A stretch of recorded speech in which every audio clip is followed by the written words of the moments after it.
Welcome back to Apex Sci-Fi. In most parts of the world, driving is a method of transportation. In Boston, Massachusetts, driving is a blood sport. It is a gladiator arena where turn signals are a sign of weakness and merging is an act of war. If you abduct a normal human, they will scream, cry, and ask, "Why me?" But if you abduct a Bostonian in the middle of his morning commute, you are not a terrifying invader. You are just another jerk who cut him off. To an alien species that values order and submission, the sheer, unbridled rage of a masshole is a biological weapon. They don't care about your laser guns. They care that you made them spill their iced coffee. Today's story is about the Zarthan Empire. They wanted to capture a human warrior to test their combat simulators. They scanned the I-93 highway. They found the angriest biosignature in the sector. His name was Sully. He was late for construction. And he had just bought a fresh Duncan. This is the story of how a spaceship was bullied into submission by a guy from Southie. If you have ever screamed at a car for going the speed limit in the fast lane, smash that like button. You have the spirit of the Commonwealth. And if you want to see an alien learn the hard way what wicked pissa means, subscribe and ring the bell. Use your blinker. High Commander X-or hovered the stealth cruiser's silence over the Zakim Bridge. The traffic below was gridlocked. Target acquired, X-or hissed. Subject is emitting high levels of aggression pheromones. He is screaming at the vehicle in front of him. He is a berserker. Abduct him, the pilot, Glip, ordered. He will be a worthy test subject. The tractor beam locked onto a rusted 2004 Ford F-150. Inside the truck, Sean "Sully" Sullivan was listening to sports radio and yelling about the Patriots' defensive line. Suddenly, a blue light engulfed his truck. He felt weightless. His coffee, a medium iced regular, extra sugar, floated out of the cup holder and splashed onto his dashboard. "Ah, come on," Sully yelled, not looking up at the spaceship but at the stain. "Are you kidding me right now?" The truck was pulled into the cargo bay. Sully kicked the door open before the ship even landed. He stormed out. He wasn't looking at the alien technology.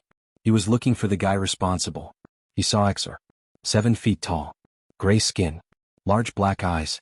Sully marched right up to him. He got in the alien's face. "Hey, pal," Sully shouted, his accent thick enough to cut steel. "You got a license to fly this thing? Or did you get it out of a cereal box?" Xer blinked. "I am High Commander Xer. Kneel before, kneel?" Sully interrupted. "I ain't kneeling. Look at my truck. Look at the dash. That was a fresh iced coffee. You owe me $3.50, guy." Xer stepped back. "Human, you are in space. We have kidnapped you." "Yeah, I see that," Sully pointed a finger at Xer's chest. "You pulled me right out of the rotary. I had the right of way.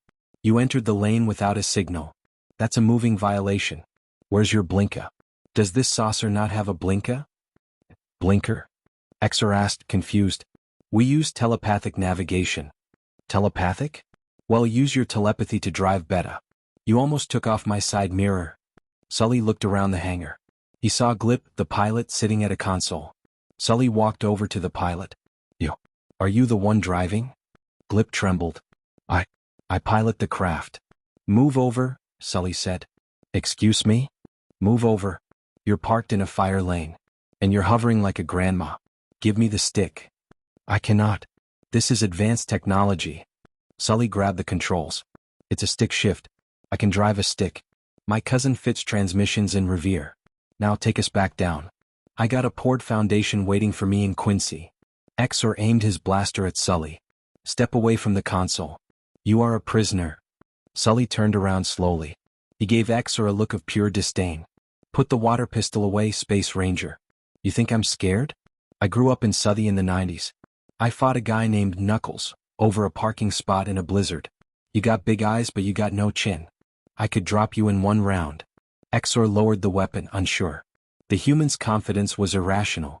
"What do you want?" Xer asked. "I want to go to Duncan," Sully said. "You ruined my coffee. We are going to the one on Dot Avenue. You're buying. And I want a crawler." "We cannot land," Glip whimpered. "The airspace is monitored."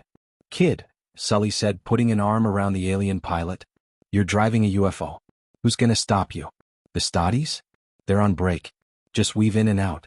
Be aggressive. Use the horn." "We do not have a horn." "You don't have a horn?" Sully threw his hands up. "How do you tell people they're idiots? This ship is garbage. It's lemon. Who sold you this? The aliens huddled. Commander, Glip whispered. His rage, it is destabilizing the crew. He keeps asking about the Red Sox. He is critiquing the cleanliness of our floor mats. He is unbearable. He is not a warrior, Exor concluded. He is a critic. A loud, angry critic. If we keep him, he will stage a mutiny just to change the radio station. He called me a chowderhead, Glip wept. I do not know what that is, but it hurts. Exor turned to Sully. Human. If we return you to your vehicle, will you cease your verbal assault? Depends, Sully crossed his arms. You gonna clean my dashboard? Yes. We will sanitize it with lasers. Fine. Drop me off.